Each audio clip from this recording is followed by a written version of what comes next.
sticking with this comp? Are you changing map? All of a sudden, Lava really showing up. That is crazy. I'm very impressed here with Lava Lava. I really that counted was them out with this composition. Actually pretty fucked up. Arcane Mage into double melee, and they actually pulled it off. Cleave Heroes carries the last Arms Warrior left of the tournament, and really having a phenomenal performance. Well, they were able to survive a ton. So here's the thing. Waz actually isn't that tanky. If he engages both melee, he'll lose every time. He's only because they're both really good at dealing with him. He's forced to play away. So what you had was basically Waz wants to play on Dexel game and just annoy him, but he can't because they're just kind of losing on pressure. It seems like maybe Lone Star had to overuse at one point and they had to play defensively. We'll have to wait and see. This is the final setup here on Lone Star with a beautiful Chaos Nova. Ares was actually polymorphed as well. It's just too much damage. The bleed effects are already up. The Demon Hunter's there, and they're able to inevitably drop him at about 9 minutes elapsed into the match. Really, really impressive. I think Lone Star in this game played it a little bit afraid. I really think. I think Ekko, they'll run it back crazy. And it was played a little bit cleaner. Big map, force them to lock in the sleeve, and just play Mage Lock. No. Yeah, I think we're going to the Sands of Tolvir. That's got to be where we're going next. But it's Tolram, but I don't think it's melee. I don't think they're going to play Mage Lock. Now, the thing about Tolvir is you can play Rogue Mage. It's a great comp. It's a great map. But you just lost on Ashamans with Rogue Mage. Lone Star's insanely good, man. I think he just got caught. He took more damage than he expected at one point. That's all, I think. And it meant that he had to use, and then it seemed like he was a bit overused, like a bit jittery after that. A couple like situations where he would skin bark and stuff. Like I just think they hit him really hard, and he was like, "We should win this. Just play safe." And it still was very close, but it meant that Waz had to play on the melee more often, which meant that Waz took more damage, which meant that the melee cleave was able to kind of snowball pressure, and they were never able to like. I feel like Raikou and Waz weren't able to play their game of playing aggro on Dex. You know, they just lost that matchup. If in their heads they think. The first double was a big deal. It, right? It's like, okay, well, we played it today in like a couple hours. This is only the first series we play series 5 today. I'll be streaming only for a little bit today. I'll be gone pretty soon. As soon as the teams are out, I'll stream. Like there is a thing where you abandon a composition too early if you feel like you could do a different strategy. The Ellie isn't likely to come back in this situation. I don't think. And you could adapt. We'll see though. If you can just keep winning with one composition, that's definitely to your advantage. Then you don't get caught into this weird mental game of, okay, we have to counter comp them to win. So if Ekko locks in Rogue Mage and they actually win, this is either way. But Minecraft, Johnny, from what I understand. Confidence, or would you rather have like kind of a free win? Makes you look worse. Frost Resto Druid has to be strong into this. Even I mean, you could play DK a similar way, but DK is not as good at punishing the good, rogue. We'll have to wait and see what Ekko decides. Or protecting the DH. Yeah, I mean, it's a tough choice, right? Because you're right. I wouldn't be surprised if Ekko just lock in Rogue Mage again. They are those guys. And as I say, that's exactly what they do, right? This is Ekko. They're going to talk about what went wrong. They're going to talk about the adaptations because it's not just about winning the series. Terrified of It's not just about that. It's also Rogue Lock, and that's what they're playing dominating. It's about not revealing more comps than you have to. It's about winning with your Rogue Mage. Like, there is some ego at play. Rogue Mage will win, and Ekko, they don't want to be forced off of the Rogue Mage. So this is an upper bracket game, by the way, if you didn't know. So whoever loses here will still be in the tournament. So for Ekko, they're like, you know what? This is the upper bracket. Rogue Lock will be back into the finals if we lose. Let's play I mean, I don't know. I haven't seen the matchup Rogue Lock into. I haven't seen the matchup Rogue Mage into this either. But my guess is that the Warrior can connect quite well with a lock, and also, more importantly, when they connect with the lock, they cleave the rogue. So like the game, if it was, imagine it was Raikou, instead of Raikou, it was Chan. When they connect on Chan, Waz is on top of them as well, and he's taking damage. And I feel like they can't connect with Raikou that way. They can't get cleave on Raikou, is the play. Was the Ellie Shaman, because I've seen him, in high-rated lobbies, and I've played with him before and stuff. But everybody else on this team, I have never seen their names before. So it really goes to show that a complete newcomer team can show up into the AWC and take Ekko all the way to game number 5 and potentially maybe even qualify for the mid-season clash. I mean, things are just looking up here for Lava Lava, but the map doesn't matter too much if they can play on Lone Star and keep Lone Star running. It's actually, this map is very similar to Ashamans.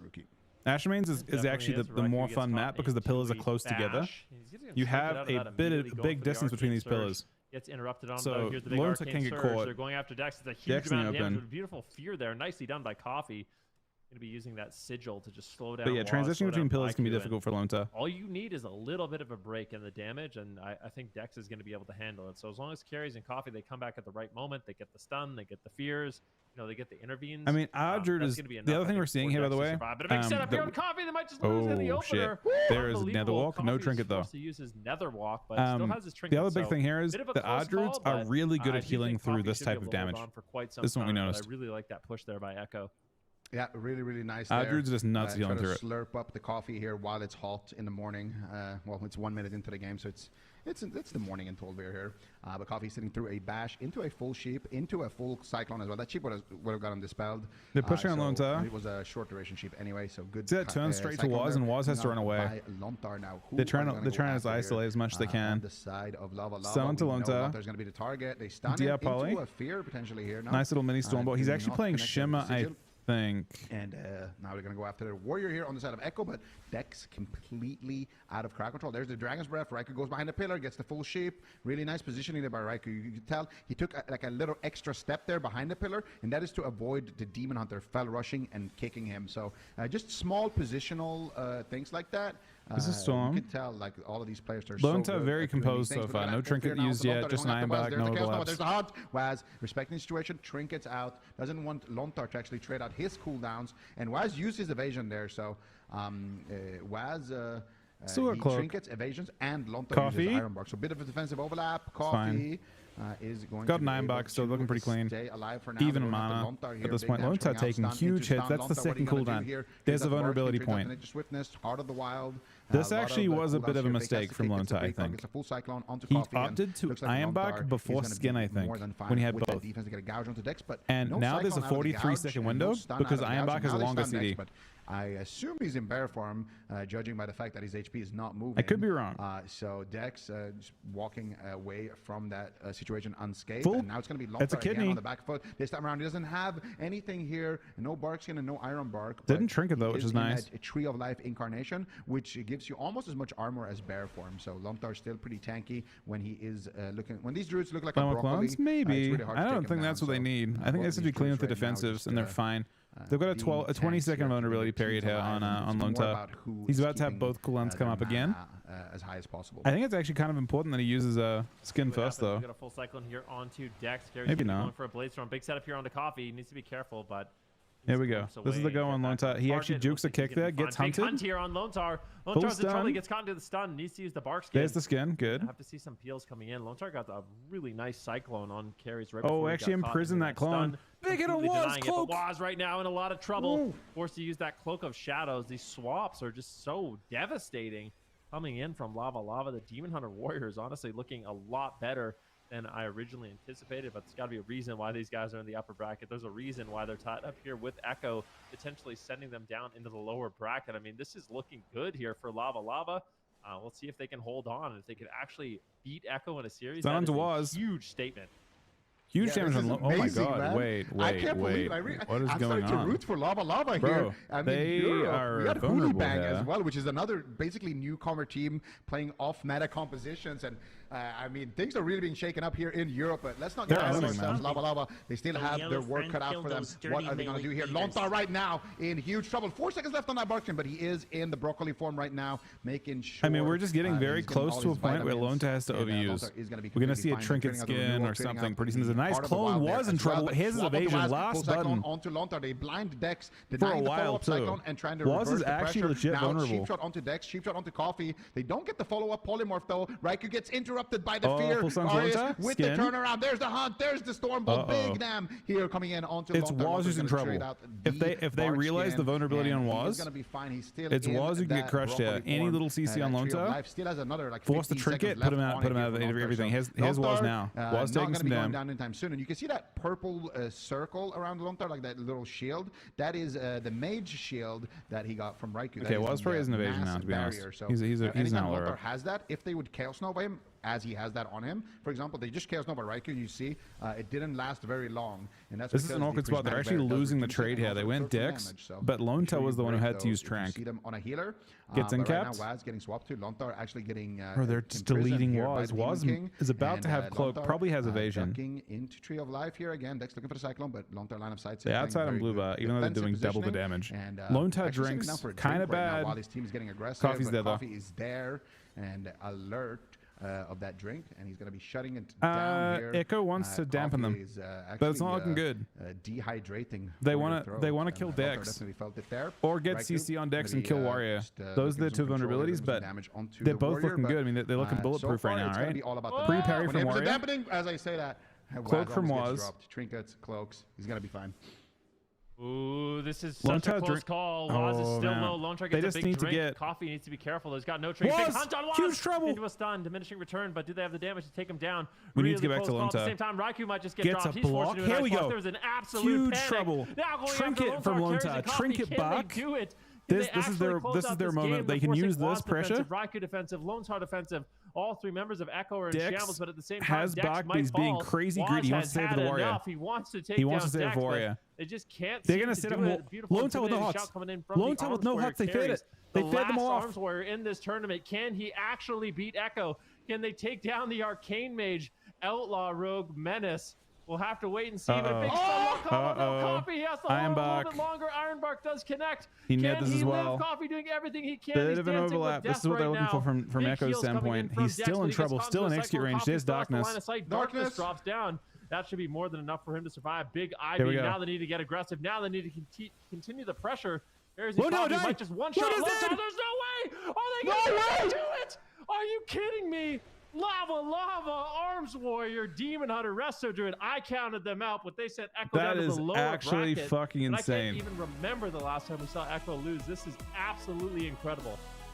Unbelievable. I can't believe it. Lava make it to the grand final. They have and very knock Ekko different down to the lower bracket. Interpretations of the meta. The issue with nobody could have expected. And I know, there's been a lot of rogues this weekend, man. But the first finalist that we see is actually going to be a warrior here. Karyus taking the warrior class and putting it on his shoulders this weekend. Doing a phenomenal job. This was such a close call here on the Coffee. And look, so when you have Netherwalk active, you can't take damage, but you can still dispel the target, and that's why he had to use the darkness there as well. Raikou spamming out those spell steals there. You can see, look at Coffee's buffs here. As soon as Raikou comes out, you can see his Life Bloom is disappearing and his Hots are disappearing. And then here, Dex gets sheeped. He drops the darkness, breaks him out actually with that Arcane Echo, and then here they find the swap back onto Lontar. Chaos Nova connects, Blade Storm connects, the damage connects, and Lontar gets chopped up. Absolutely insane here. Lava. I can't believe it. They make the dream, the Cinderella run. They're making it happen. There's only 2 cups, man. This could be a team that we see in the mid-season clash out of nowhere. I'm going to be honest, man. A lot of people, including myself, counted out the Arms Warrior, but Carries is an absolute hero. I feel like Coffee, Carries, and Dex, they played this matchup at such an incredibly high level. I really thought going into this that Ekko had a massive advantage, but they just did such a good job balancing their defense, their offense, their peels, and they made it happen when I think a lot of players thought that they weren't going to be able to. So amazing to see. And if they could win this entire cup number 1, that's outstanding. Even just making it to the finals is crazy, but you can see here the final few moments, Lone Tail getting caught into the Chaos Nova, big Blade Storm coming in here from Carries, and there's really nothing they could do. The execute lands, Cheap Shot comes in a little bit. Look at the damage difference. That's wild.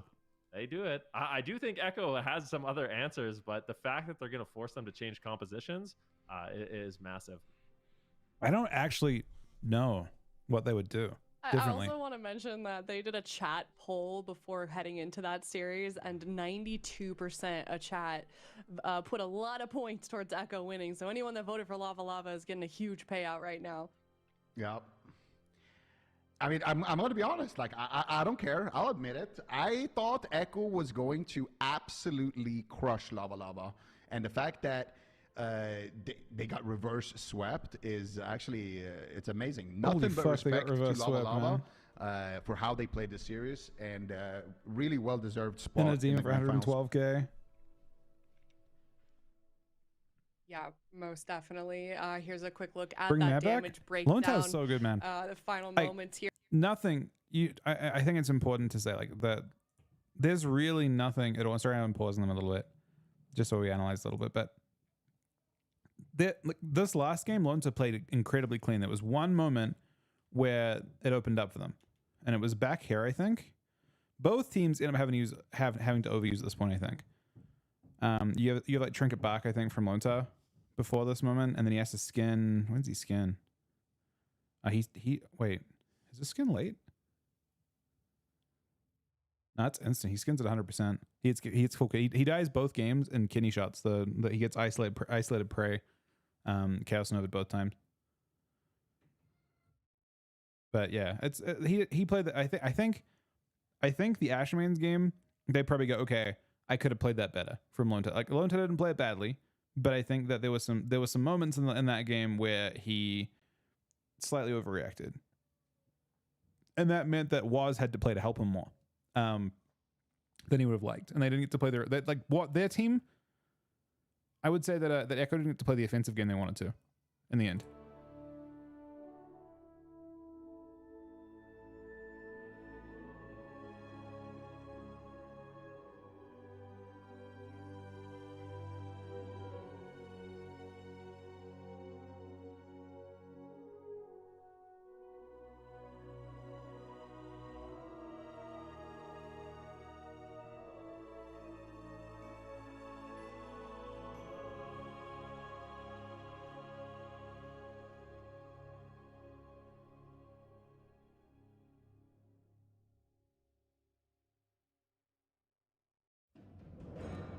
DHR looks good. Honestly, I think Ardred cleave into this. Ardred takes away their ability to spell steal mostly. Like spell steal isn't that effective into Ardred relative to especially when it's Ardred Mera, because it's.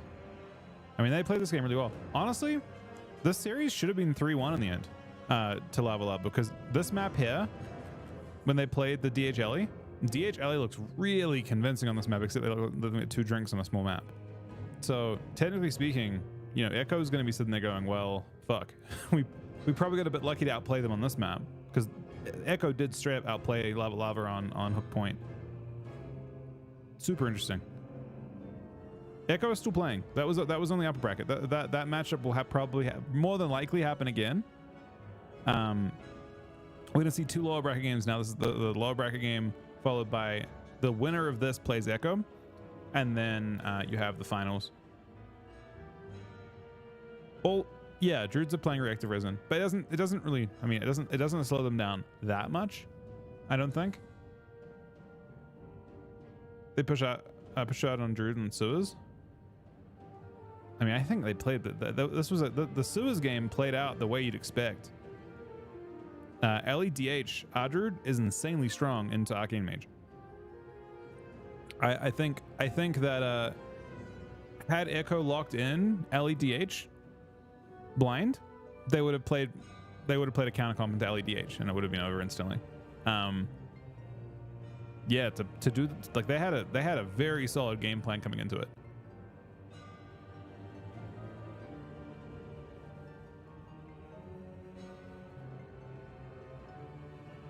Did Matt quit?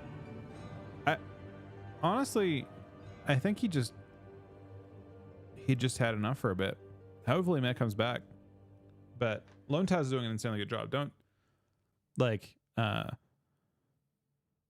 yeah, it was they had, I would say the Ashman's map wasn't perfect, but man, he's still playing at an insanely high level, right? And they're also like just expecting to play kind of like on the Grand. On the Grand, Ekko dictated all the pressure the whole time. They built a wall with Lone Taz's defensive cooldowns, and then Ekko just got to play the aggressor the whole time. And what we saw in those last 2 maps on Ashermains and on Tolvaron was largely Lava dictating all the pressure. They're the ones kind of calling all the shots, and Ekko were just defending, and they never got to attack. They got to attack at one point, and they forced like Nether, Dark, and all that kind of shit, but it took them way too long to get to that point. They're continually having to play from behind.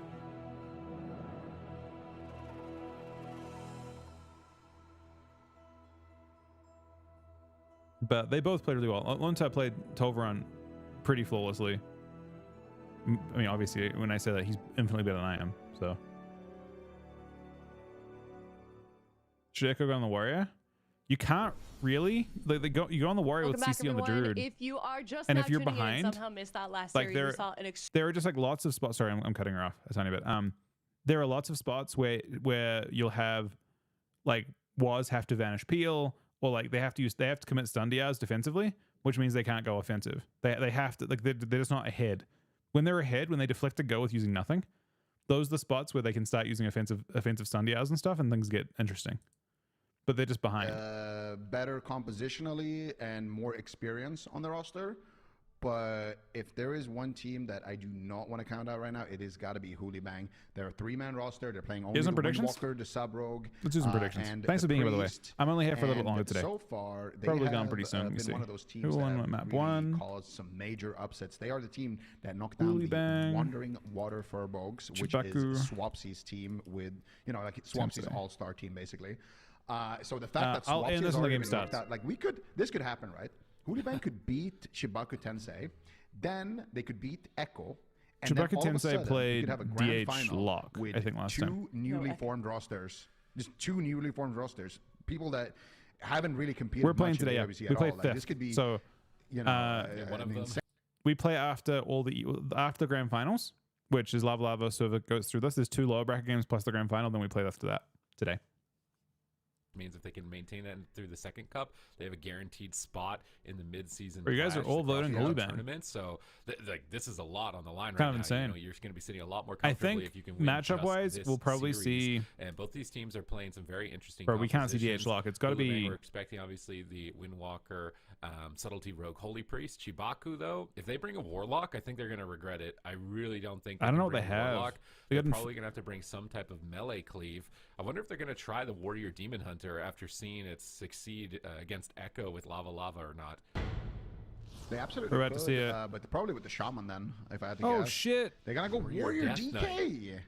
That's sick. Interesting, and they are going to bring. That's a good answer. On the Shaman. Team so Shell. A lot of cleaves. This is a good answer. Oh, actually, wait. And unless Crota tragically falls to Windwalker damage, they need to stop every fucking Windwalker cooldown. They can go on the Fusion out of the sap if they want to. That stuns a little. Here we go. I think he actually wanted They're gonna go on Crota. They can also go he blinds. Wait, did he IBF blind? He IBF blinded. Before they're committed. Getting caught up in the Kappa stun right there. Jay taking massive damage. Here's the Blender. There's the Strangulate. Jay, what are you going to do? Already, he's playing Dwarf, actually, so he stone forms the Strangulate right there. They're getting fucking cleaved. So really nice erasure. So they're just playing. They're playing ahead right now. They're trying to stay ahead. This is not a full commit. Croto's fine. Now Eridas looking for some pressure here on the Croto. They do get a cheap shot on the Fuse stun, and this is what we were talking about in the start. Going after Fuse stun definitely going to be a key to victory. Team Shell is the question. And they do force out the Astral Shift, but they don't get his Trinket, which is what they wanted to get in. Hopefully he's Team Shell. I can't tell. Precarious match. It's could just tilt in either team's favor. Nah, DK's okay into this. Off any stun locks. Here comes DK will struggle into. A big power move by Hoola. Are they going to respect it? They disrespect, and Croto almost goes down. Spirit Link Totem can't connect. Houston's getting Ring of Peace away from it. That Ring of Peace was insane. They kill it off now. The Spirit Link is down. They gouge the Shaman. They cheap shot him. He still has no Trinket. Croto is getting soloed by Eridas. He has to go for a double blinding sleep. He's trying to get back to Houston. Houston's getting harassed by the Rogue. He's trying to get some cast heals. Finally off onto Trinket is what we're looking at. We've got Warrior cooldowns too. Warrior can save as well quite effectively. Continue to hammer down on the Holy Priest. Grips him on the fly. Sky, looking to really pin him down here. Eridas is forced to karma, but here comes a paralyze. Here comes another big setup, and Croto is taking a beating. He has to pull away from the Priest. He cannot afford to line aside Houston. And now they're switching some of their cleave onto Mercy. Multiple target cleave. Cheap shots coming out. They're swapping back to Houghton. They're trying to punish him. He's caught in a Stormbolt. He gets gripped back to safety by JT, realizing that he was overextending here. Fist of Fury flying forward from Eridas, but he has Serenity. They have a big one-shot. Nobody has a trinket. They can easily win if they don't go down right now. GT life lost, but he's still dead. Everybody is getting decimated. They need to live for just a few more seconds to get this set up. There's the full fear. Monk is dead, man. Pre-tremors it. Insane pre-tremor by Houston, breaking his own fear. And now he's able to heal Croto. Into the ground. This is Serenity, though. This is big damage. Eridas is on the but back he's foot, running on the Serenity. He can't deal with it. It's so much damage coming in from Mercy. How is he still alive here? Fist of Fury parries coming through. He's doing whatever he can to buy time for 30 JT seconds to get some of death, heals. man. There's no way. Shot onto There's just Eridas no rolls fucking over way. to bait them and then ports back over. But JT is still blinded in the middle of the map, and he can just fall, and he will here. What an insane that was a round. bloodbath. If Houston did not get that pre-tremor, it was over for Croto. The reason why he got that pre-tremor is because he got paralyzed, and somebody broke the paralyzed. Oh, very one-sided. I disagree. I mean, I don't think I'd say that's one-sided. They wanted to paralyze Houston, no trinket, into a full fear. They take down the DK. They had just Serenity. DK built a no wall buttons whatsoever. Of offensives. That was insane pre-tremor. Here. I think he had a This trinket. is still a maybe still before that happened in the match. Hopefully they caught that part on replay, but we'll see. Look, this is the Ring of Peace, man. Look at this Ring of Peace. This is so disgusting, actually. He knocks him behind a pillar and then almost gets the kill right there. Eridas definitely making some plays, and this is the moment. Look at Houston. Have a look at some gear. He gets paralyzed. Is this after he got paralyzed already? Yeah, this is already after. He already tremored the fear. Interesting build from we didn't get to see it, but in this situation, he's already been paralyzed, and then the paralyze broke, and then the fear got tremored because of that. And yeah, that was their big kill window. They wanted to go after the DK. This is an excellent. You're basically building a wall. It's actually a sick comp to play. Assault, but unfortunately for the team of Hoola. Yeah, so Howden's just not getting much done in this comp, and also the priest is just not that good at healing through cleave. They are going to be losing that one. Still a close game, though. I feel like this is a series that could go either way. I think Shibaku Tensei, though. I think Shibaku Tensei can be cleaner, and it'll be actually less close. Definitely interesting build, though. Let's see how much Verse he's playing. Performing here on the Warrior. I don't think we're playing that much Verse, are we? So close to getting to the next Angel. I think it was like 18 seconds away. And then JT can just go fully immune to all CC, top the entire team. Like, no, he's playing good 18 on seconds away from that. If that crowd control didn't break, they were going to take it. No, he's stacking pretty hard. Actually going to a big map as opposed to a small one. But not with Legendary. Interesting that the Sub Rogue actually wants a big and he's map. playing. I don't think obviously drinks are going to come down to very much, but maybe they want the priest to have some distance. I think Gloomwood works on Earthen, so I think you should play Gloomwood. But we're not playing Reaping. Is going to be also enabled to Houston on a big map. I feel like Blight for Reaping sounds like such a good trade. I'm not sure. Or anything like that. He can just step over and get his crowd control. Blight for Reaping has to be better. I think this is likely a good map. It's going to give JT more room to see when the attack is coming and hopefully it's the right kind of rough play for sure. Leaving 3 targets. Holy Priests have that's really not a standard cloning build. Healing, standard cloning build is definitely Reaping over Blight. And then when you run out of charges, Blight's pretty low value. Low, I think really without the amp. Actually pick your team up, so way easier time, and that's what they're setting up here on Ashmane's Fall. Yep. And we'll see. Just is he not Team Shell? More hit and run strategies here, and we'll see if it works out for them. But both teams going to be sticking. I'm a fan of him playing here. Interesting. No changes being made. Hoolibang feels like, hey, if he's playing a standard build. If we had a clean he's got 2 options, right? He can play for his own survival. They feel like, hey, well, we're not swapping. He can play for his own survival with both teams. Deathstrike physical reduction, or he can play for his teammate's survival by playing. And we will see here by playing Team Shell. Can take it. Who do you think? Like, I'd probably run Team Shell. Predict a winner in this series. I think the game times out, and they will just win on pressure alone if they live. So I'm a fan of playing one of those 2 talents, but I'm not sure which one. Either Team Shell for the reduction on cooldown, or like just Deathstrike stuff. Deathstrike stuff's pretty insane. 20% physical reduction against the monk is probably pretty nuts. Are clean that they're gonna win. Instead of what? Probably strangulate. The burst that their composition has. They're gonna win regardless. They auto win to deal with the options that Shibaku Tensei has in terms of compositions. Like, I feel like this is a good. I think I dropped Strang comp. It's a good Demon Hunter killing comp. It's a good Warlock killing comp, and those are all 3 kind of like the main options. And these were the predictions, right? And there's a good chance that we're literally all wrong. Ekko could possibly come out in second. After their defeat to Lava Lava. And I wouldn't say that either of these teams are a free win for Ekko either. I think that the teams are starting to learn some new compositions. They're getting more games, I'm playing Sod next week. Practice, so this could be a really difficult Does week Disc for randomly Ekko, do better? honestly. Possibly. Ashmane's Fall. It's possibly. crazy to think Holy's about got more throughput. Disc has got better Ekko cooldowns. to win the entire They might get cleaved. They might not even make it to the grand finals. And we, most of us predicted WWF as second place. They're not even in the tournament anymore. They got knocked out at day one. So it's crazy to see how many new good teams are forming in Europe. How many strong rosters are actually being made here, and how many new players are kind of. Waz's team is super interesting. To the top here. Waz's team has a very different interpretation of the meta than most teams. Most teams are going with like this DH, Idea, and Adru, like different Adru comps. And they're like, we're playing Adru, we're playing Mage, we're playing Mage Rogue and Warlock Rogue, as what they're centering around. Windwalker Rogue is going to be victorious. Like NA's got a different interpretation too, right? You've got like Asham and you've got Prez with like Moonkin or Shadow Priest. Dwarf though, I feel like the fact that they Hoola Bang is a 3-man roster, so probably not. The Dwarf healer here is absolutely massive because it gives you 2 trinkets essentially for the Strangulate. And for a complex that wants you to hit and run a lot. He didn't react as much. Oh my God, Houston! Holton is soloing Houston. What in the world? They forced. Okay, they forced. This was a great opening. They forced Ice. Actually, they forced. We've got Iceman still. AMZ.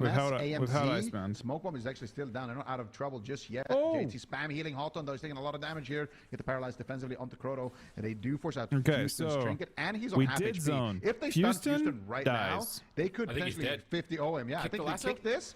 Oh, he should have kicked that into a kidney, but they're just gonna go for. What are we doing? We should not race, should we? Might be enough here. One more cheap shot. Gouge. Ooh, the gouge was clean. The gouge was clean, but not enough damage to get him into touch of death range there. I feel like if he kicked the lasso and then chained it with a kidney, it would have been better there in that situation. It might actually been enough to take down Houston, but still good Priest pressure gonna fly on a sec. from Hoola Bang. They already got Houston in checkmate. No anti-magic zone, no trinket, no astral shift. They can easily 100-0 him with the next chain and just try to fear all the DPS. Oh, pre-burrow. He's got 7 seconds on his earthen wall. Right? They're just trying to hold the fear, and he pre-burrowed the go. So it was insane from Fuse. He just totally shut them down. Now JT's in a fear. Eridas is low. They could swap to him, but the cheap shots from Houghton are peeling really effectively. Strangulating enemy Stormformed. Immediate touch of karma. They want to get back on the shaman. They get the kidney shot, but Mercy could get in here for an intervene. Double blinding sleep stops the setup, and they negate another attempt at Houston. And now he's gonna have his trinket coming up in about 13 seconds. This is the moment, by the way. We've got no karma. To stagger these attempts, and now We've got no is running out of options. This could be life swap pretty soon. JT's doing his best, but Croto out of nowhere takes unhealable damage. Houston can't even respond, and Hoola Bang tie it up 1-1. And that's what we were talking about, man. Eridas, when he gets Serenity. Was that Serenity? This is what happens. This is their win condition. Oh, let's go back. Let's have a look at this. Oh, he's getting Serenity banged. Does he? Wait. He's half HP before the Serenity. And now Eridas. He pops Serenity on when he's 30% HP.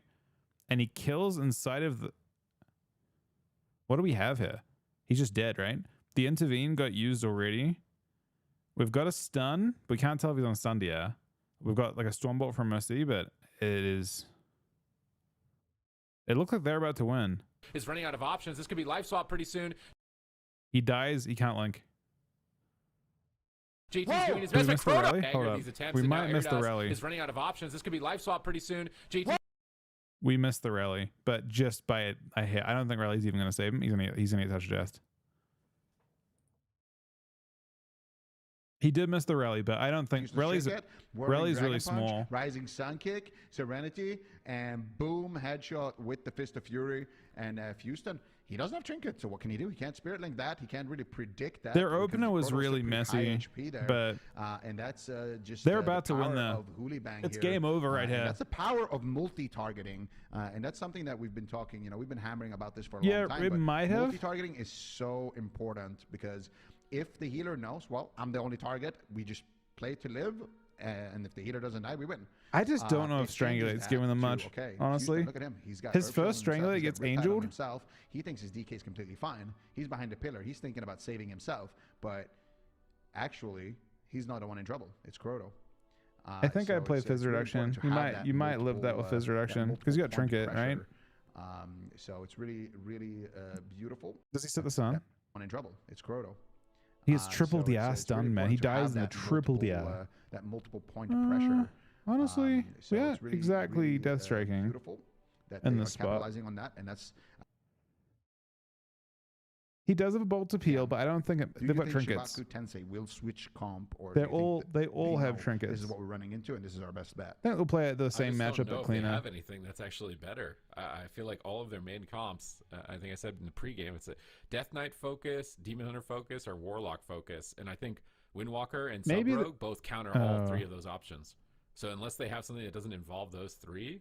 Maybe DH of probably just take this the rest of the way, assuming that they play good. And Chibaku actually locks in a big map as well. And but it's because they're substituting in the Warlock. But they're going to be running a Warrior Warlock. I don't know if I like this more, but we'll see. Warrior. When was the last time somebody played WLS? What year is it right now? I can't remember the last time somebody played WLS. You can I think you can with Physical Direction, but I think otherwise you can't. Disruption against Windwalker and Rogue is really important. He can be very tanky with both, like Shell and Physical Direction. I think. I mean that's a tough one.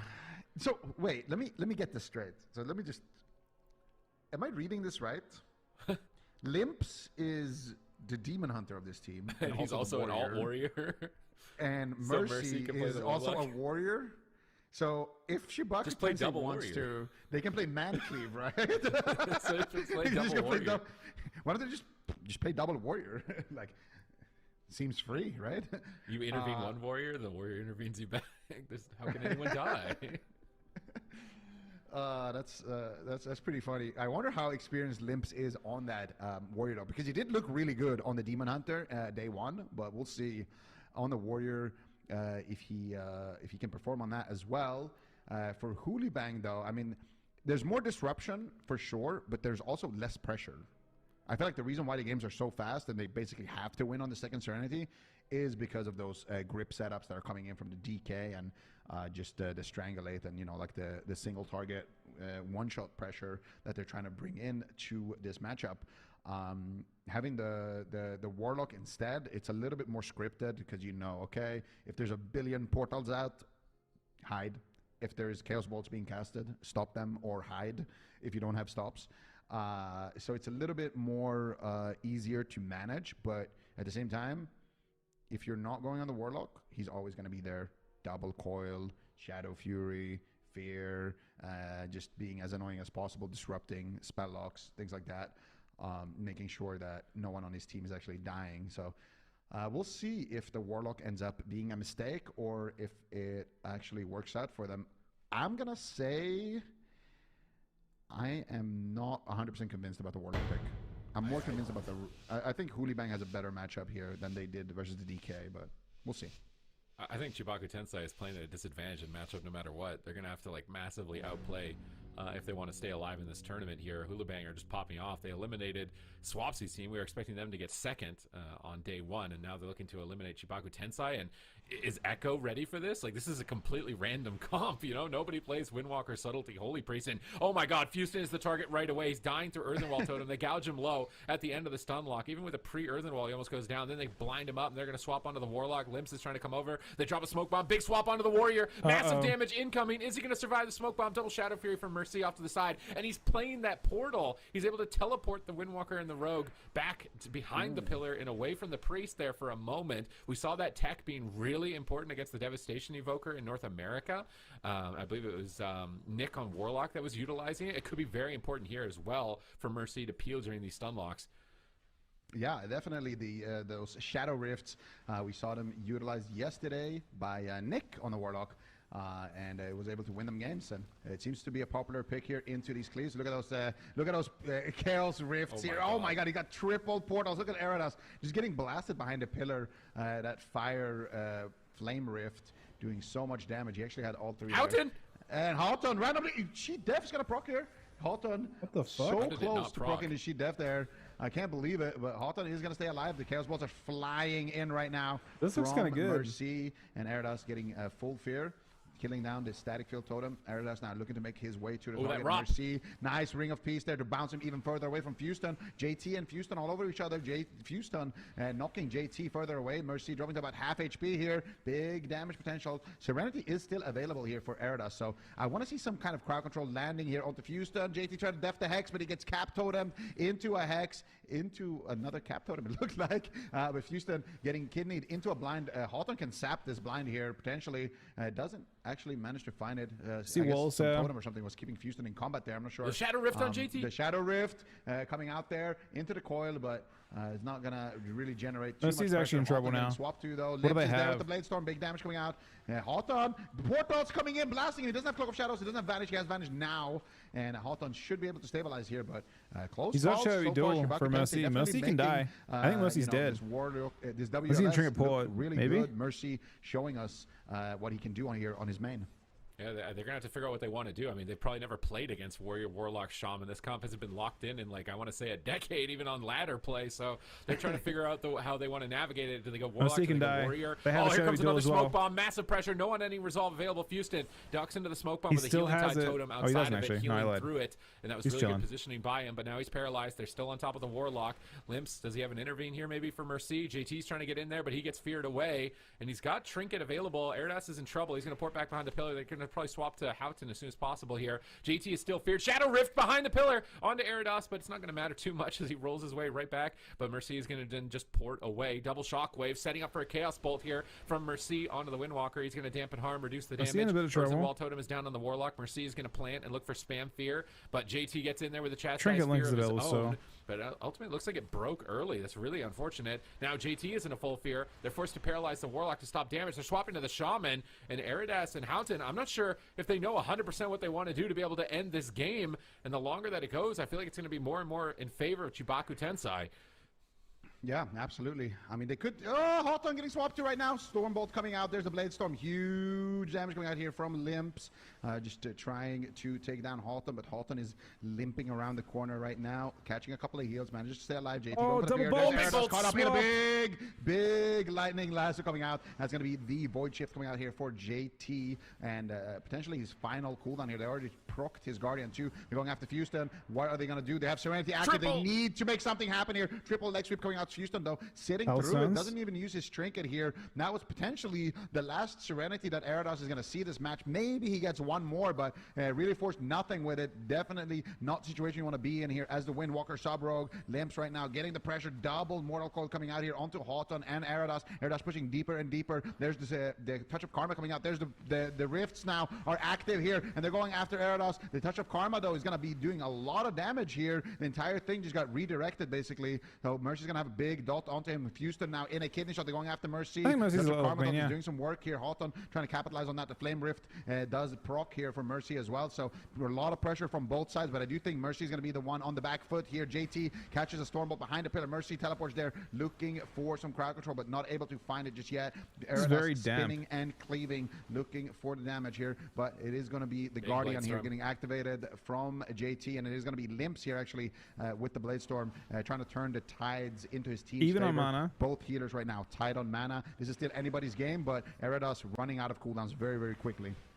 Mercy relaying that gateway for a getaway. JT's almost out of mana here. They got any resolve. I feel like the Warrior needs to be the target, but no die by the sword. But I don't know if they have Smoke Bomb available for that. Houghton going to get life gripped away from the Stormbolt. They're repositioning. They're trying to retreat and maybe set up JT for a drink. They're going to be way more mobile than the Warrior. Oh, they're baiting Warrior in, kind of. They get met by a Shockwave behind the pillar. Gouge up onto Limps. They're trying they're Shadow Rifting them into enemy territory. Now they're so far away from JT. They're trying to roll over and reconnect. Perhaps Houghton is just trying to re-stealth, but Mercy ports on top of him. Houghton's going to shadow step in. Full fear onto Houston. Is Houghton trying to sap I think going Priest would be risky. Houston. I think, but an intervene comes through. Nice intervene there from Limps, redirecting damage during that setup. Now Houghton's feared, Eridas is feared. JT is stunned up by Mercy. They're setting up damage on the Windwalker Monk again, trying to deny his Serenity pressure, but he's just going to Karma and keep shoving damage. He gets coiled away by Mercy. They're trying to keep him away from the Warlock. Lightning Lasso, trying to hold him back, but he's just continuing to push in. He doesn't even seem to care. Finally, he's going to have to respect the damage and pull away from the Warlock, and Houston's going to duck underground with that burrow. Mercy ports back. Eridas swaps over to the Warrior. He pre-die by the swords. Is he going to die through a pre-die by the sword? He's in a kidney shot, and it looks like he's going to Spirit Link. Houston, he panics there. He really expects Limps to take a huge amount of damage. Now they're down their Spirit Link. Mana is totally tapped for JT. Houston is almost out of mana at this point. Lava Bursts are coming in from Houston. 2 in a row. Eridas is potentially going to get dunked 15 there. seconds. JT manages to recover. Chastise. Double fear setup from JT, but it looks like it's going to break there. I don't know if it was Tremored or he double reset his Tremor, but Limps has to Trinket. Limps probably Warrior. Is a great target right now. The next kidney shot. If I they think have a it's Smoke Bomb or Warrior. Shadowy Duel, they have a Shadowy Duel. If they can chain those together, I mean, the Warrior can go down so easily right now. It's got to be the Warrior. Hoola Bang, you have one opportunity right now to try to take down the Warrior. You have Serenity in 18 seconds. Leg sweep coming out here onto Limps. They're trying to get some pressure going. They got the Paralyze here. It's just going to be Warrior into the ground now. Like they have the damage. Warrior was always technically the target here. Disarm right now, and he's going in behind the pillar. Double Blade Storm coming out here. Just cleaving, applying as much pressure as possible. And there's the Flame Rifts. Hawthorne in a lot of trouble. There's the Vanish coming out here for Hawthorne. Now, what are they going to do? They have Serenity. They have the whole... Duel the healer here into CC. There it is. And Erados now. He has to one-shot Limps or Mercy. Who are they going to go after? It looks like he's going after Mercy. They got a gouge on the He's a wall, no man. stun. They don't have a smoke bomb. They don't have anything. They don't find the pressure with the Serenity that they needed here. Houston is still out of crowd control, spamming out the heals. The Lightning Lasso coming out here onto Erados to shut him down during that Serenity. Mercy still with the unending resolve. I don't agree with that target, and Mercy is going to be able to teleport away, kite around, and potentially, I think they have done it here on the side of Chibaku Tensei. They have bought enough time potentially. Houston's totally own. Unless Mercy right now, the game could time it on Mercy as well. Just with damage, just tanking damage. Mercy now with no Cloak and 5, they could do end karma. Mercy dies. Mercy dies, I think. I don't know if he can work some miracles right now with 0 mana. I think Mercy dies. Look, they're gonna go in and shove karma. They're gonna shove Cloak, shove evasion. Houston trinkets out. Kill No Mercy. Spirit Link available. No heals available. Full blind. And that is it. Mercy. Can they take him down? They just need to connect with the Shockwave. They can't reach. The Shockwave is there, blocking him in his tracks. Oh, he got knocked back. That was beautiful insane. knock from Houston with his absolute. He ran into the shadow side eye. But there is the Zwen the Tiger. Nice Lightning Lasso. Mercy is trying to kite. If this Windwalker gets on top of him, he is dead. Mercy. Land the coil. They turn it around. They get Limps instead. And Limps will fall. Hoola Bang will take the swing match. And all of a sudden, they are on match point here. That is a wild game. Real game here. Because of all of the little outplays that Houston and they actually at that one moment did, like, it was like a shockwave, then they knocked his serpent kick, they staticked him away at one point, like it was just everything. Part of me is rooting a little bit for Hoola Bang just because I want to see that matchup against Ekko. I want to see what Ekko does against the comp that like nobody ever plays. That's really what I want to see. It's map 3 now, right? 1, 2? You know, it's nothing to Chibaku Tensei. Map 4. We saw I didn't do predictions for a couple already.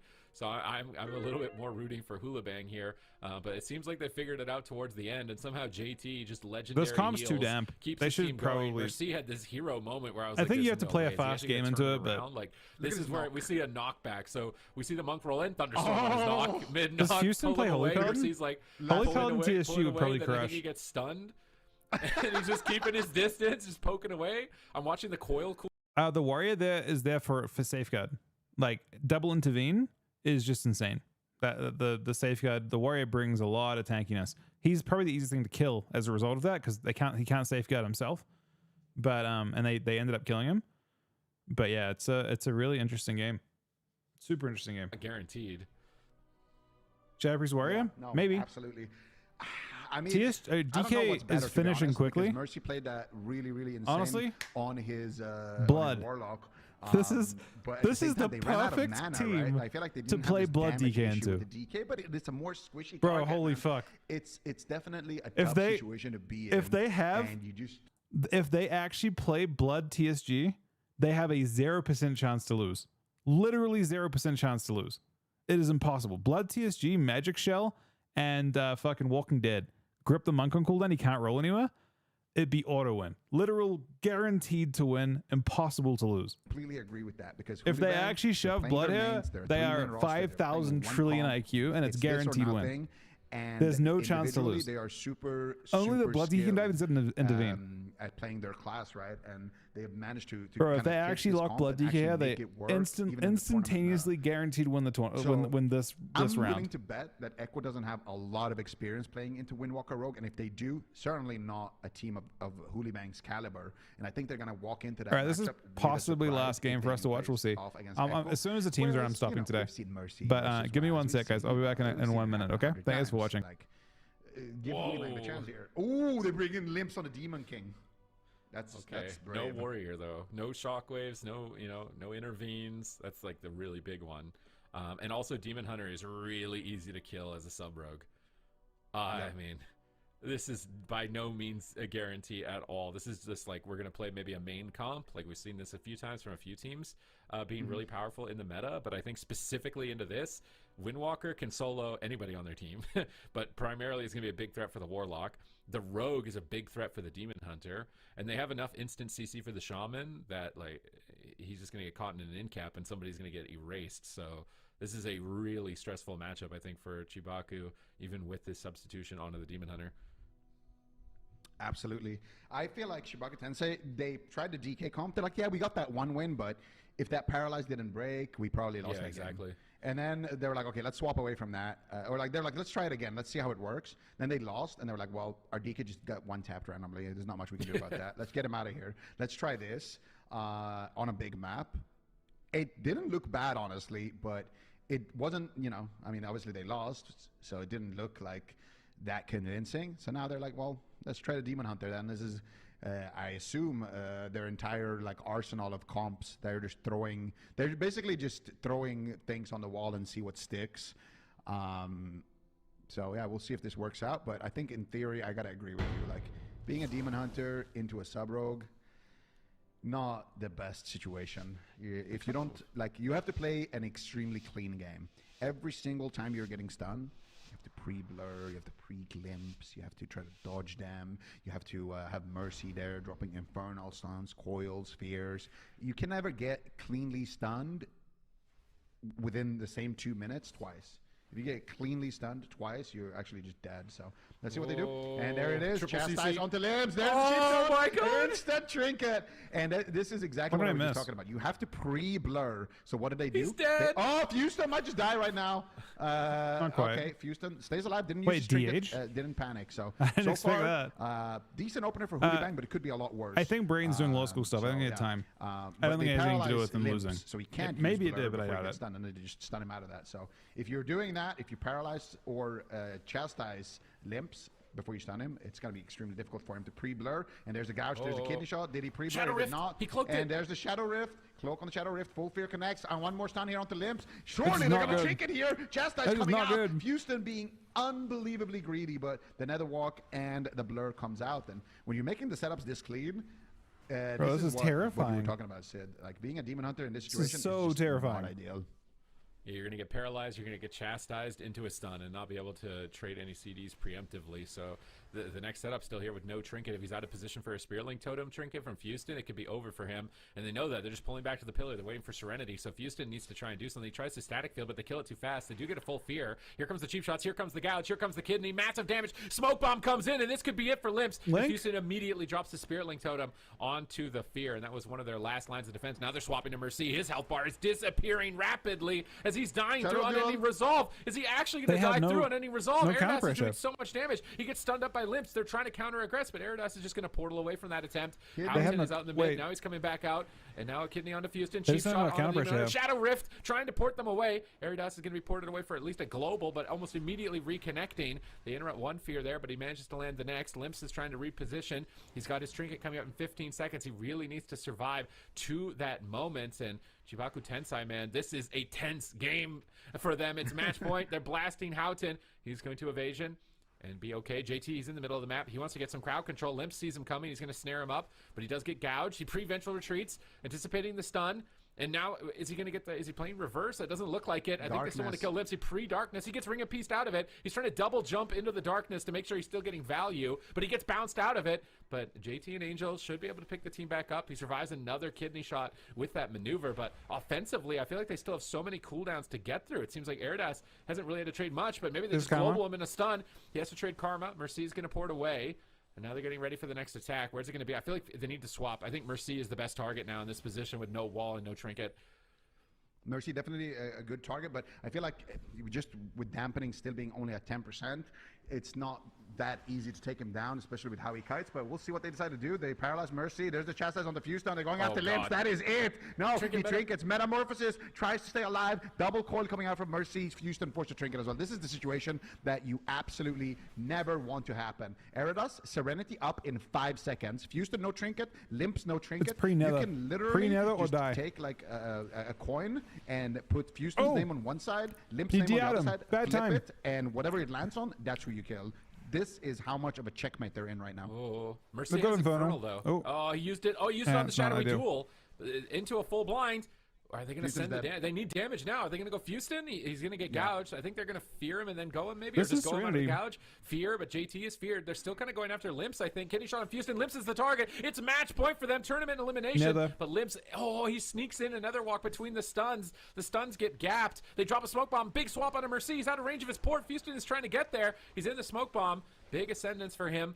Managing to bring the team back from the brink. They do not want to go out without a fight. They're battling so hard to bring this to a game 5. Can they do it? They're actually getting pretty close here. I promise you they won't look this again. Iridas is low health. JT is struggling in the back line. If they trying to pick both of them up at this point in time. Shadow Rift trying to pull Iridas out behind the pillar, but he is able to roll away. Kidney shot, but Limps looks like he's going to survive it. And every time he's on stun DR, Limps can have free reign. He's going to immediately get aggressive static field onto the light grip, denying JT's retreat path onto Houghton. Massive damage incoming. Mercy is getting aggressive. Angel form isn't enough. He's so low here. His cheat death could proc. Massive heals come in. JT makes a insane recovery. And now they need a clean setup. They need cross crowd control, and they need to pick their targets here because I'm not sure that JT can keep this going forever. We had cheat, but yeah, JT's mana is starting to dwindle. 21% dampening right now. Mercy is becoming a better and a better target, but he does have Unending Resolve still available. Limps with no trinket. Houston has his trinket rotated back up. He might have to use it right now. Limps has. Coming in. Do they have anything to follow it up? Has nothing. Limps has nothing. Deer in the stun, dropping unbelievably low, but that is going to be the Spirit Link coming out there for long-term Mercy, teleporting away. They want to get the Unending Resolve as well. There it is. Oh my God. Kidney shot. They get Houston as well into Kidney, but who can die? Only Iridas, kind of, but Rogue actually. Rogue, no close. Unending Result. They do get basically everything. Next CC chain. Can they just send it onto Mercy? That is the question. I want to see them they get a full blind onto Houston. He trinkets out. If they stun Houston, if they can just hold on and stay onto Mercy for another 10, 15 seconds, get a big fear. That could be it. But Iridas is in so much trouble. Activates the diffuse magic, rolls behind the corner. There's the sheep shot onto Mercy. There's the paralyzed. Can they get the fear in time? They do manage to get the fear. He kill off the tremor. No but trinket! The darkness comes out and they bounce him out of the darkness. No trinket. 1 HP. He's behind the pillar. He's trying to kite, but it's not going to be enough. Mercy will fall. Hoola Bang will advance to the lower bracket final, taking down yet another Titan. And now only Hoola Bang, Ekko, and Lava remains in the tournament. And that is 2 names you probably haven't heard before, and 1 name that you're associating with domination in Europe. This top 3 could have never been predicted. Is today the day of EU's dynasty's destruction? All the previous reigning empires and champions in shambles potentially. I want to see Waz play sub and just outmaneuver them. That's what I want to see. Precedent, and I feel like it's been so long since I want to see Waz play sub. A series. I don't even think they've lost a series. You know, today might have been the first time in like over years that they've even lost a series. So the fact that Lava pulled that off there in the grand finals, and now Hoola Bang are masters of this composition. They're all in on this option. Nothing else will do. And they play either or. Probably sub block masterfully. You want to have sub block, I think. Block is better appealing, and sub is just going to create opportunities. You need to kill. The problem here is this comp, both comps they played, right? The Windwalker DK comp or the Warrior TSG had kill potential. They could win quickly. They could win in a minute. These last 2 comps have no kill potential whatsoever. So pick the most offensive but tanky melee, which is a sub rogue, and pick the most tanky and disruptive caster, which is I think a destruction warlock, and you win. On 2 points, do not, I repeat, this is not a drill, do not this is not a day on to any bet. of these games. Today is not, and nothing is certain today. Anything can happen, but here we can see the final. That Ring of Peace, man. Iridas Ring of Pieces have been absolutely clutch. Nice double coil there for Mercy. Iridas does catch the dispel, but it doesn't manage to get the touch of death in time. Mercy with a beautiful port, but look at this little rupture just ticking him down. And then Houghton manages to actually connect to his target there, man.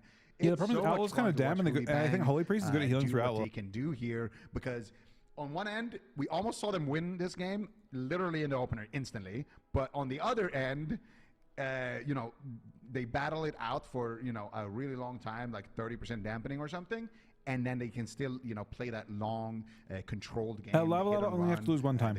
You don't get two series. One shot somebody, so it's really fun to see.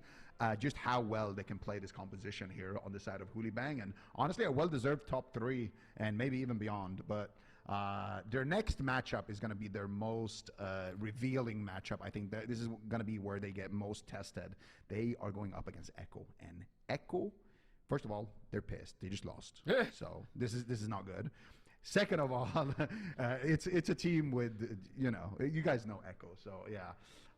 But on the flip side, if Hoola beats Ekko, then not only did they knock out Swapsy out of this tournament, but also Ekko.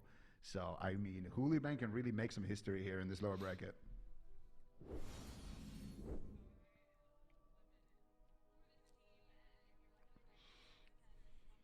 Bang with Ekko waiting down there in the lower bracket. They're not used to being in this position, Ekko, so maybe that, I don't know, messes with their headspace a little bit or something. I'm not really sure. We'll have to find out. We are going to be heading to a break before we get to see that series, unfortunately, but rest assured we'll be getting to it in just a moment. So be sure to stick around because I am so excited for this. Hoola I just feel like everyone's getting dampened by it. Now we're going to see them challenge themselves against Ekko after this Giving break. them a bunch of opportunities to do goes is not ideal. This is a big one.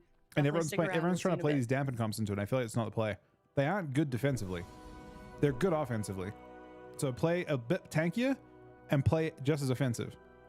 And I think you win. So I actually feel like TSG would probably win this 3-1 if they kept with it. They just they second guess themselves and third guess themselves, unfortunately.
So team might be here. So we might be turning off stream. I'll watch first round, at least.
everybody, and welcome back. We have a pretty big show coming up, a pretty big series coming up in just a moment here. It's Ekko versus Hoola Bang. While we let those players get ready, though, we're going to do another segment here where we are challenged by production to guess which map we are looking at based on the movement of the players. So if you guys want to tune along in chat, let us know what you think it is. Definitely let us know. Maybe we'll cheat. Maybe we'll get some answers from chat itself.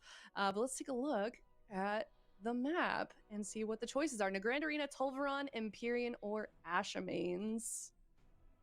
I'm waiting for the pillars. I'm waiting for the pillars to form. This is the Come on, you gotta guess a little bit as we go. All of these have pillars, though, these maps. They're moving a pretty long distance. That purple one just went like really far out in the corner, so it could be a big map, which maybe actually a difficult grand. list. There's big space in the middle, and they are kind of moving around 4 pillars. If there's 4 pillars, I think it's 3. You think it's 3?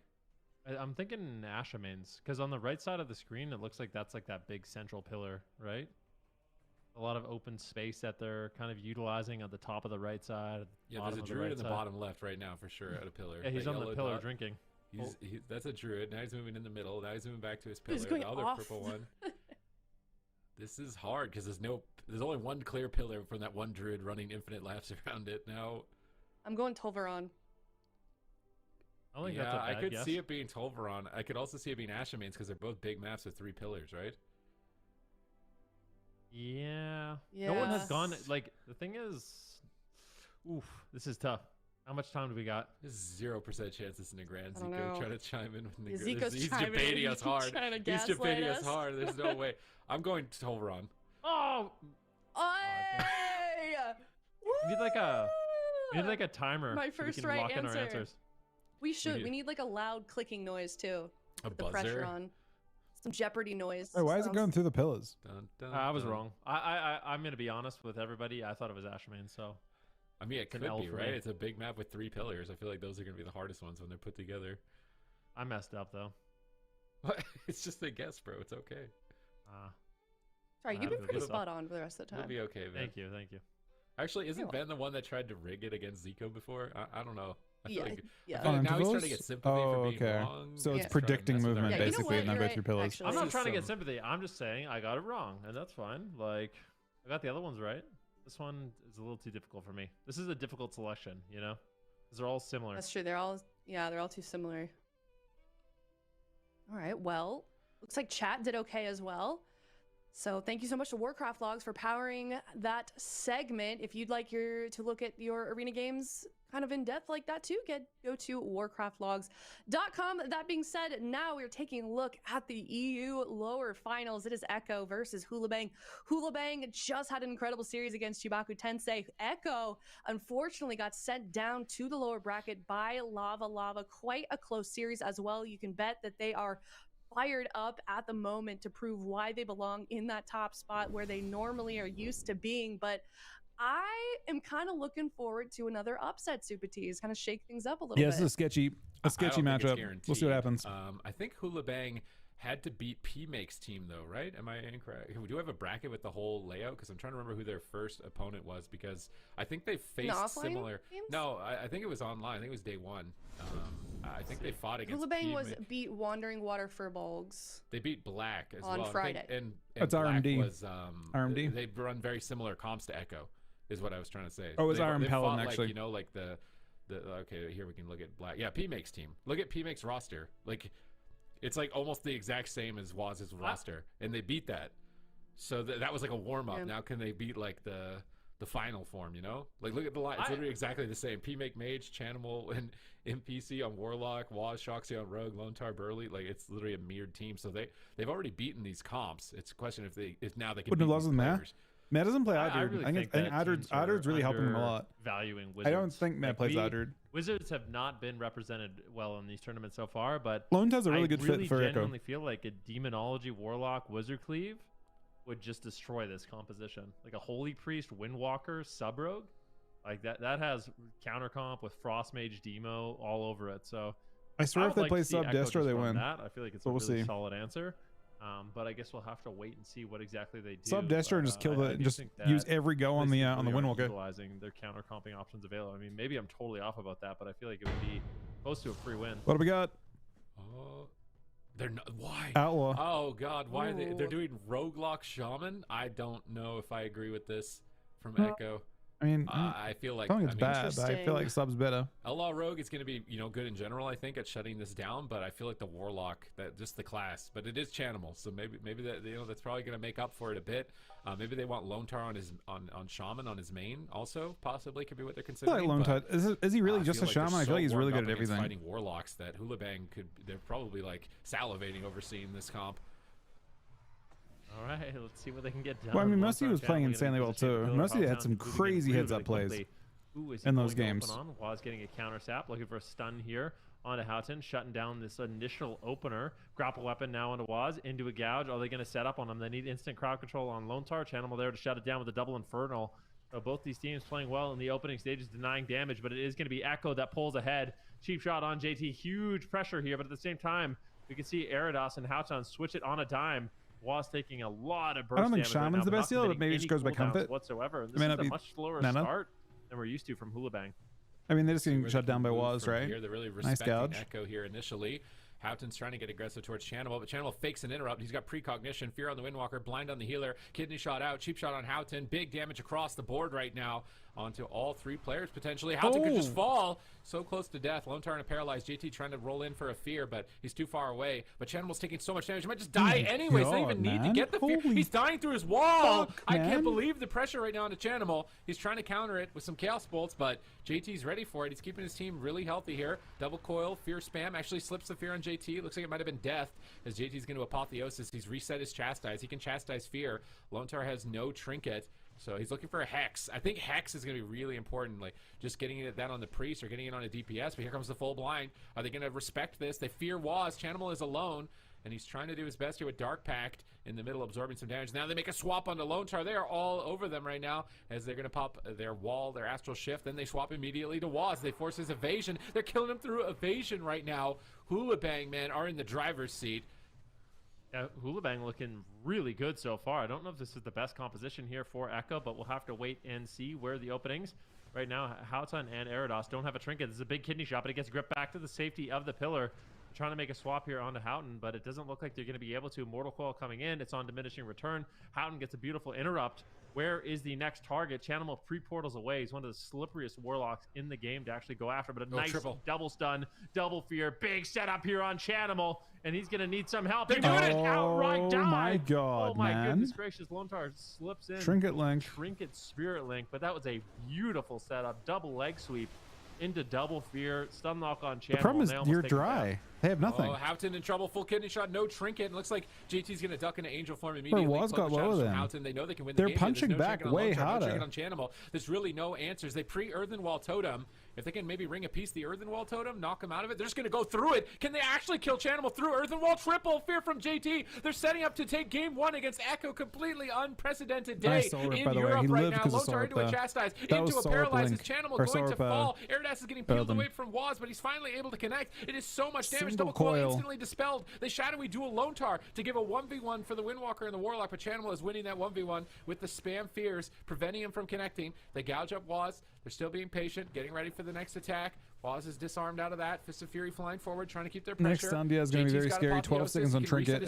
He's about to have his Infernal. He really needs to. Static Field pulls him away, but now they're on Stundiar. They're going to get aggressive. There's Here comes the the Chastise from the Apotheosis, but he can't get there for the fear. Waz intercepts JT, gouging him and preventing him from getting there into a full fear. Now Houghton's in trouble. Sweep. JT has to Trinket. He gets the fear, but it's pre-tremored by Lone Tar. 8 seconds. Nice moves from Lone Tar and Waz. Big one shot coming. Crowd control chain, which could have been lights out for Chanimal, but the pressure is still high. Maybe it doesn't even matter. Kidney shot connects on the Lone Tar. He can't heal from one more second. Now into a full gouge. No trinket for 3. Chanimal at half health. He's trying to stay in that Earthen Wall as long as possible. Double coil, instant dispel from JT there onto the Windwalker, but Eridas is taking a lot of damage. He's got cooldowns. He just needs to not be greedy. He's going to karma and redirect that damage into Chanimal and really amp up the pressure. But JT seems to be falling behind more and more, though, as the game goes on.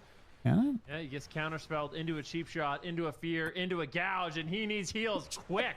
This is in trouble. At the same time, Chanimal portals away outside of the smoke bomb. That was incredibly He's still in trouble, dangerous. by the way. He's still got Serenity. Going for a big Nature's Swiftness heal here will top off Channel for the time being. JT has a lot of work ahead by of the him, way. but does Just ported. look like he will stabilize now they're very his ahead. team. Hoola Bang wants to continue this aggression if they can. 9 seconds here on Cloak of Shadows. No, just kidding. It's off cooldown. So Houghton able to remain aggressive here, but with that dismantle from Waz, forced to retreat just a little bit. Waz doing such a good job with his peels this game. Cheap shot into blind on JT. Houghton is all alone. Shadow Houghton dual goes for a blades cheap now. shot here onto Waz. Looking to get Blades. aggressive on Channel, but Channel gets the fear.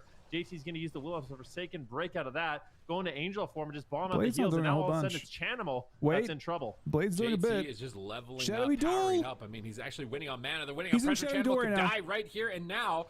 He's trying to soul rip and trying to pressure them off of himself to go pick up their souls, but they don't care about their souls. They're just going to go for the kill. 30 seconds Fear on comes through Serenity. On the GT. Wall is it popped. enough? Cheap shots on the Lone Star. That Serenity is lights out, I'm pretty sure. Both of those. He's trying to Chaos Bolt with that uptime, reloading those 23 immolates, getting ready seconds. for more Houghton could rifts, die gets now, kicked on the though. Fear, static field on the Windwalker. The Rogue Has cheat. isolated for a moment. Houghton in a bit of trouble, but a Has big heal comes GS. through, and he will recover, and that's Apotheosis. He's got to chastise. He's getting in position for a 14 Psychic seconds Scream. Gets it. Serenity. There's no trinket. He's Channel ported. immediately ports behind the He pillar. has a but clean needs opening. to avoid both melee No at the same trinket. time, and he's navigating the pillar He doesn't know expertly. it. 5 Houghton seconds kidney on shots lost, Serenity. preventing him from And if they peeling have a the Fist of Sundia, Fury which they Veritas, have, no they kick trinket. another fear from They can Channel, one-shot. trying to slow down his peels, but he's still finding them now. They have Spare He's Link. looking for an immolate. Cheap shots coming out defensively onto the whole Very team from small window Waz. before his pull He's just comes trying to back keep up. them at They have bay to go right now instantly. because they're so close to death.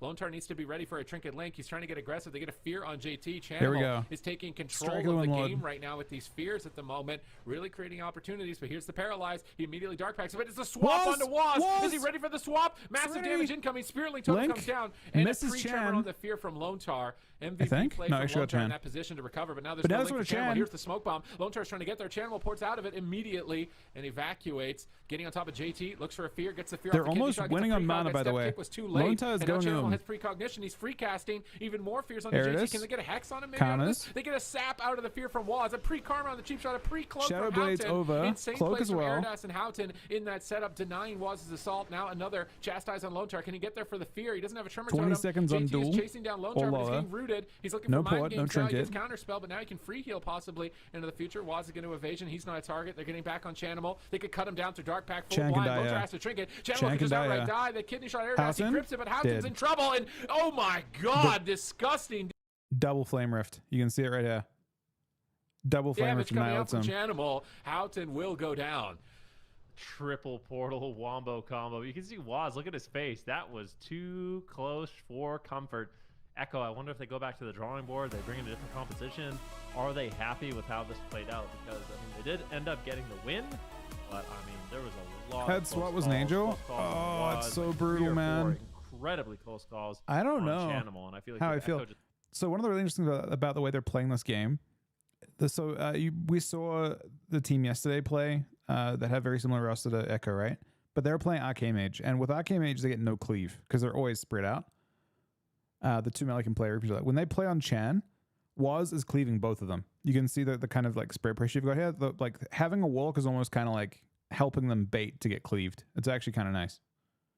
I think that was the main difference. To use his Touch of Karma. Houghton as well with the pre-Cloak of Shadows. Channel portals away once again. I mean, that was insanely And, close. This is where I think he goes for the coil and triple portal to just really, really amplify his damage. Might be a few moments after this. Nope, here it is. 1 portal, 2 portal, 3 portal, and then any crowd Still control no on check around, JT. so I'll do one more game. Down Houghton.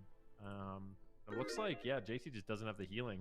He has Void Shift as well, so He maybe didn't just have his divine mismanaging. him I mean, up. they didn't have that many he could've chances, maybe but cancel Void Shift. look at this Windwalker's Yeah, damage, you can man. do that.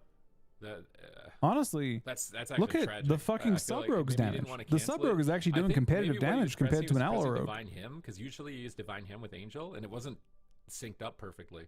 So Might have I'm been on wondering if global. maybe he might have dropped a global. I wonder if also if he didn't have any Serenity charges. So he went into Angel expecting to Divine Him, realized it wasn't coming up for like 1 second, and then lost a global. And then by that point, he was dead because Channel rolled 2 fire rifts on that. Like the How RNG awesome was Chuck's definitely not header? I in haven't seen his favor, header today, man, They still but had answers, you and know, honestly, it was looking good for them. it- So I would really say that this It's is, the 50% series isn't off. over just because they were able to pull off. Is a what win I here would in say. game 1.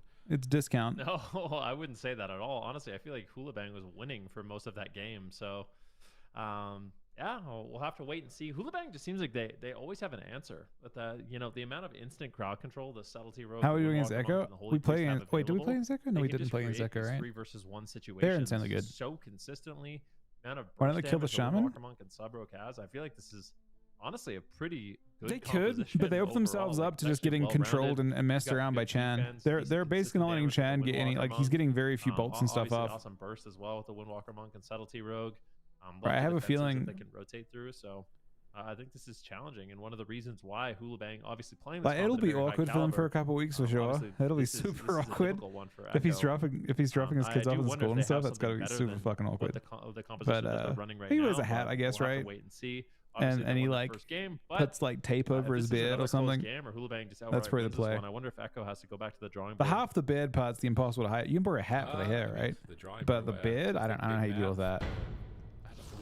Oh, mask and hat. You're actually right. Nobody likes playing wizards. Bro, imagine if we went on broadcast today with a mask and hat on. Like both these teams, I feel like with Lava and with this team, like it would be a pretty decent matchup. But here we go. It's Hook Point. It's a small map, and this is going to be even more intense for Ekko in these close quarters. Lontar's not going to have a harder time with pre-tremors, pre-earthen wall totems. He got insane ones in game number 1, but will he be able to do it here on a small map? He's got his earthen wall immediately in the opener here, and Houghton is patiently waiting. He catches Waz in a kidney shot, intercepting his setup onto his Windwalker Monk. So nice peels from Houghton. Now he's sneaking behind the pillar for a restart. Waz is actually going after the Holy Priest really aggressively here.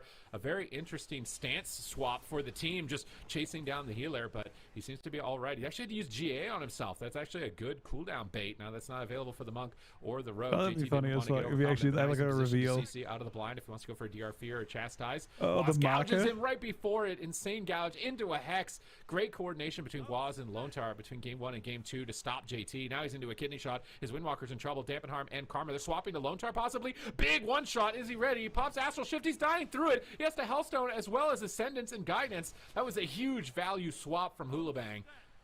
Yeah, now they're making a swap here onto Waz. Cheap shot after cheap shot, but doesn't look like they have the damage to actually take him you guys down. have a little time for predictions, but the game might end fast. JT just bombing in flash heals. Wants to stay ahead of the damage, reset those I mean, the serenity small charges. map Well, is here on the interesting for that, I Houghton, guess, they have the right? damage to actually take him down. They We'll don't see Cannibal sacrifice still as gonna much. be the They main aren't target leaving. of They the aren't smash. giving as Full much kidney space. shot here on Lone Star. Beautiful soul rip there by Chanimal, slowing down some of that damage. So anytime you see those souls kind of come out of Houghton and Eridos, that's Chanimal reducing the damage they do and also reducing the healing that they receive. So really effective peel, and I think Chanimal's been using that talent really well in this matchup. Yeah, definitely. Lontar's kicked, though, at the moment. Chanimal ports, but he ports on top of the Priest. Lontar gates to Chanimal, but Chanimal gates away. They're going to be separated for a moment. Kidney shot on Lontar. Perhaps it's not going to be too much consequence. He's trying to rift Eridas. He's trying to counter pressure a Windwalker Monk. That could be a risky gamble here.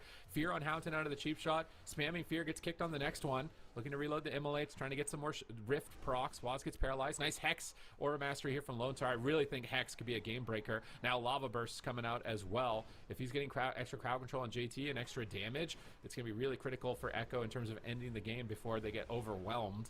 Who are they going to go? Is it going to be another setup on Lontar? They get a double Fear into a cheap shot. Kind of shitty portals. Are they going Look to at go them. Lontar? I think they're trying to, but he's got a Thunderstorm knocking the Windwalker away. And with Earthen Wall Totem down, he seems to be okay. Now they're switching their attention back to Chanimal and Waz. Serenity? Games connecting here. Gets very little down Serenity so far. Lontar's able Waz, to move though? them with it just yet, or maybe he just wants to contain them there. Waz gets the grappling hook into a kidney. That could set up Lontar or Chanimal for a Fear or a Hex. It's kind of insane. They bring a piece the Fear, but they go for the blind instead. And Houghton's in trouble here in game 2. He could just die outright cheat death. Oh, it's going to proc and he could still die. He goes for a defensive blind. Waz trinkets out instantaneously. He has a vanish, but he's refusing to use it. So critically low. JT somehow makes a recovery. Houghton is still alive. Now Chanimal is on the back foot. Unending Resolve comes out, but JT slips in, gets a full Fear, and he could die at the end of this Unending Resolve. Gets a double coil. Waz could die. He pops Evasion to trade, and this is just constantly back and forth.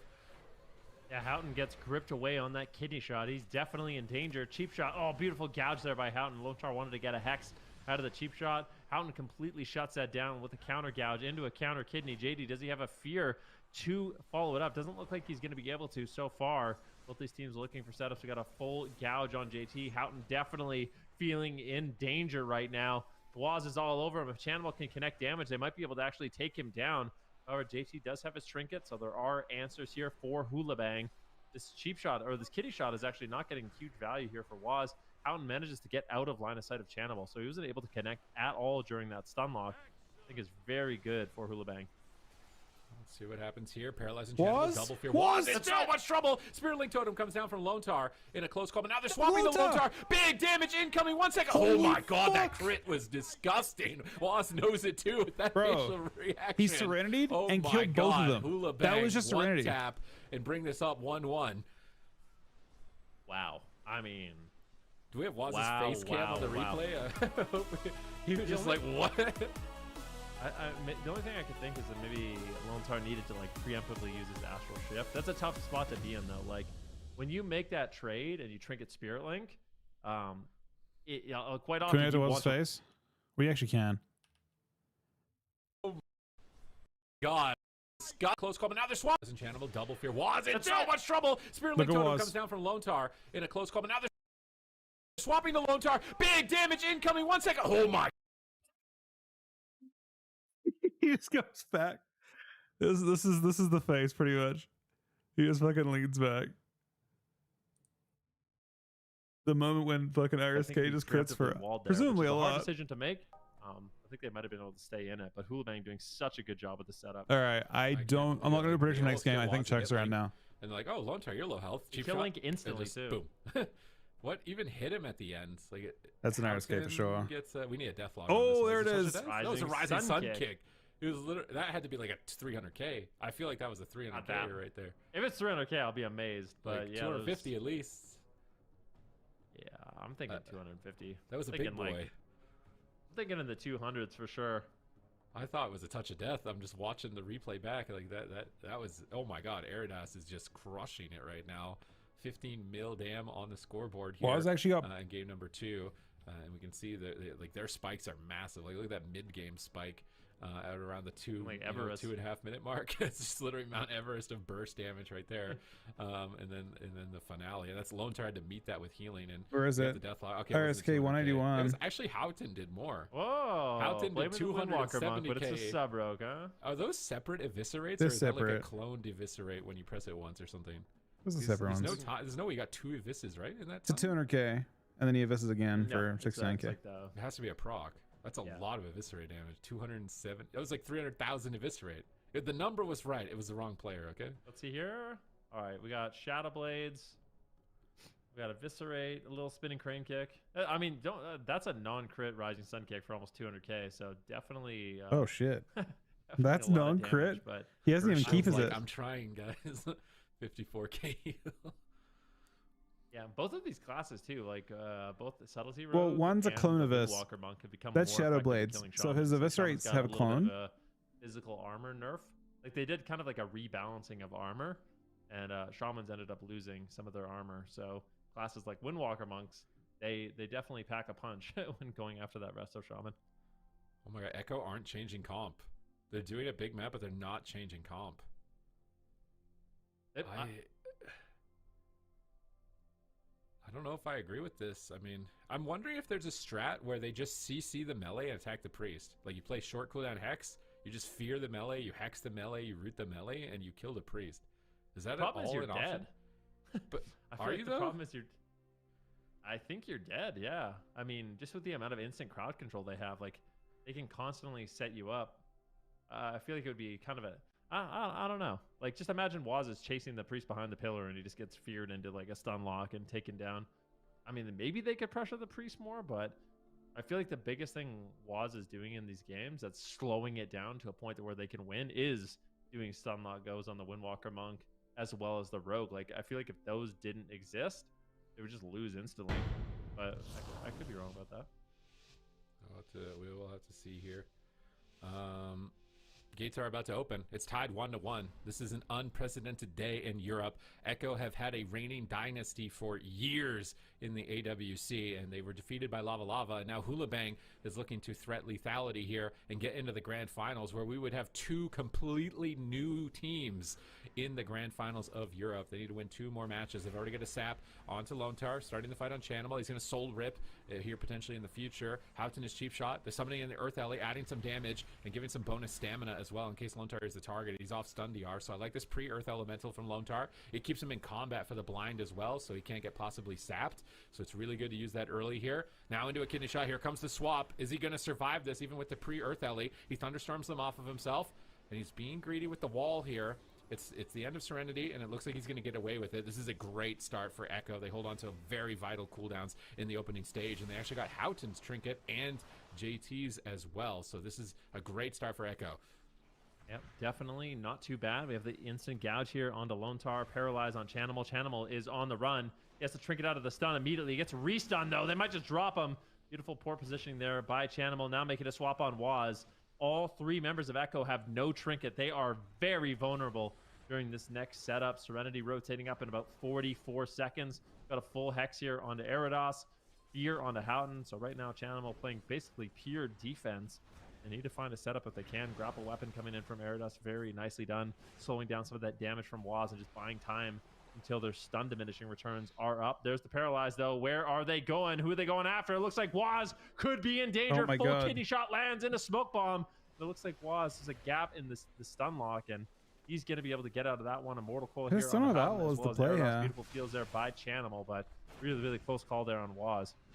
Static field pulling the team off the pillar for Chanimal to free cast on them. I like these hexes from Lone Tar. I really think he needs to abuse that they don't have ranged kicks and just squeeze in some hexes on anybody really that they're not attacking. Like right here, full hex, or at least a DR hex onto JT into a kidney shot. It's just a couple extra seconds of crowd control. Waz is dead! Pre-lays his tremor, but Waz is still dead. Cloak of Shadows. I love that pre-tremor position from Lone Tar. It's behind the pillar. JT knows it's down, so he's not wasting it. But they thunderstorm JT away from the tremor, so he can't kill it. That was insane by Lone Tar right there. He knew if he walked into melee range, he'd get feared, so he hid that Tremor Totem behind the pillar and managed to delay them killing him. But now he's into a full blind regardless. Double leg sweep, massive damage incoming. JT gets the chastise. Waz jumps over, denying JT's push here into a full hex. I love that coordination from Waz and Lone Tar. If they can set up stun hexes, that's how they're going to win the game. But Chanimal is still taking a tremendous amount of damage. It looks like he's able to portal to safety. JT has to duck into angel form, but he's in an awkward spot on that pillar where his teammates main line of sight him. Yeah, has moments where it's not good. Playing effectively around him. He's going to divine him. A pre-karma from the Windwalker here as well. Double earthen wall totem down. They're going to paralyze Lone Tar. They're not using Ring of Peace on the earthen walls here. I would have maybe perhaps liked to see a Ring of Peace here, knocking Chanimal out. He's actually still dying. Nice fake on the kick there by Lone Tar, but Waz is still dead. He has to trinket and evasion. He's trying to go for a hex again, but he gets cheap shot. Waz is falling behind. Chanimal is dying as well. Gouge on JT, trying to set up on Houghton. He's feared off into the corner. Eridos is rotting down as well. Both teams look like they're going to be recovering here. 2 rifts out for Chanimal onto Houghton. Massive damage incoming. Is JT ready for this hit here? He's got 1 more charge of Serenity. He's holding on to it. He's got Apotheosis coming off cooldown for a chastise, but he's met by a kidney shot. Cheap shot on Houghton. Cheap shot on Eridos, setting up Chanimal to free cast. Full blind on JT, stacking him up with the static field totem. Now looking for a hex out of the blind. He doesn't fake the step kick. Nice step kick from Houghton as he looks to kidney shot Chanimal. Cheap shot Lone Tar. Big swap onto Lone Tar. Do they have enough damage to drop him? He thunderstorms them away. It is the Serenity. This is the big burst moment, and Chanimal is recognizing it, spamming fear, but it may not matter. They have to Astral Shift. Is he going to die through it? There are 4 matches today. This is the I think Lone Tar should be able to recover with this trade. Yeah, it's the 3rd series today. He used a lot there. Finals is next. Astral Shift, Earthen Wall Totem, the Ascendance. I guess he got lucky with the proc, but Eridos now in a little bit of trouble. He does have the Touch of Karma coming up in just a few short seconds. Waz going for crowd control, though, to make it a swap here on Houghton. Full fear on JT. He has to use the Will of the Forsaken, and I think not being in crowd control. Waz is not really getting that much more. Oh my god, no way, man. Might just outright die. He does. A beautiful setup. Lone Tar cannot find the Spirit Link Totem in Hoola Bang. All of a sudden, they take the swing match. Windwalker Subtlety Rogue. Like, what is going on in Europe? They're going to change comp, but what are they doing? Because, like, if he's dying... Into a Windwalker? That's what I'm saying, but... I don't know what they need to do. Like, I don't know what they need to do, but this is crazy. Can't tell you. Like, there was a so, but I have to go pretty soon here. But it's not. Again, I do not think Lone Tar is making any mistakes, and he's making some really good plays. I don't know if it's like a mid. It was an insanely good healer. The mid is totally different right now. You aren't. I mean, actually, to be fair, they're against the Holy Priest right now, but in general. On him. Look at this. So Lone Tar is pretty far away. He's going for a lava burst. I think he just gets paralyzed. Check some voice now. I am gonna end on this one. Thank you guys very much for watching today. I'll be on after the tournament later on tonight. Have an awesome rest of your day, guys.